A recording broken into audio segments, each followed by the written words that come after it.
So if you thought that COVID was the most likely thing to be on the table to kill you, it looks like it's not going to be anymore. It actually might be the bill sitting on whatever leftist is working for your state or in the government. So there's been a couple key instances where Democrat policies and Democrat politicians have ultimately allowed for people to just go running free willy-nilly across the country.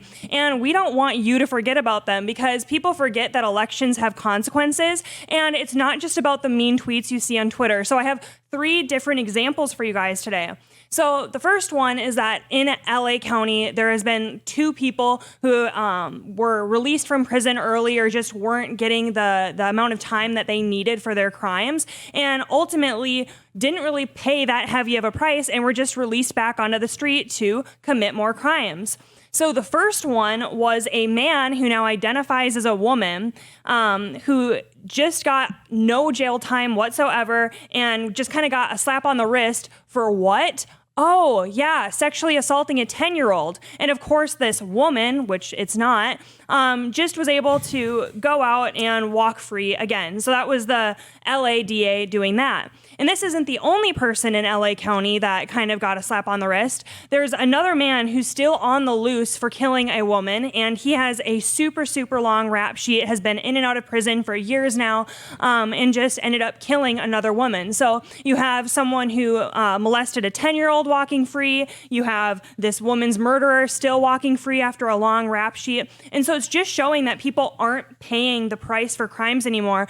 I know that we talk constantly about the 1994 crime bill. I believe that's what that one was, saying that was way too tough on crime. But now we're seeing this overcorrection where we're trying to look at people's situations and go, oh, what was in this person's background to make them act out this way? And oh, they may have had a troubled past. And it's like, sure, maybe we can be sympathetic to like bad things, but a lot of people are in bad situations and don't go on molesting a child or killing someone in the street.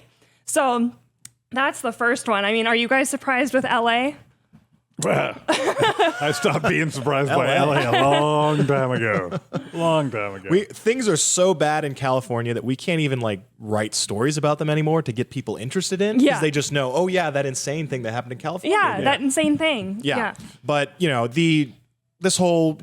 we've documented a little bit at the Western Journal, and the Heritage Foundation has done a lot of good work on the rogue prosecutors movement, which is basically just this Soros-funded campaign to get leftist DAs in all these big cities across the country. And they're the type of DAs that want to charge people, convict people with as, little punishments as possible. They're letting them out on no bail. They're letting like extremely violent criminals out on no bail. You got Kim Fox in Chicago, Marilyn Mosby in Baltimore. But they're everywhere. And it's just all, progressives think the justice system is exploiting minorities.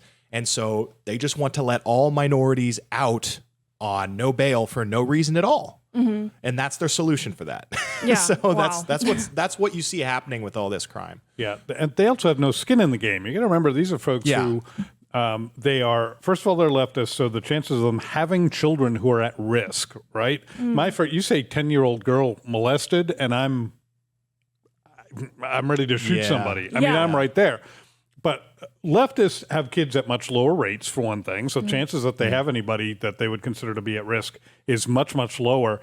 But even when they do have children, they're still not at risk, because these folks, prosecutors, people in long-term government service, elected officials, they live in gated communities. Yeah. They have private security. Yeah.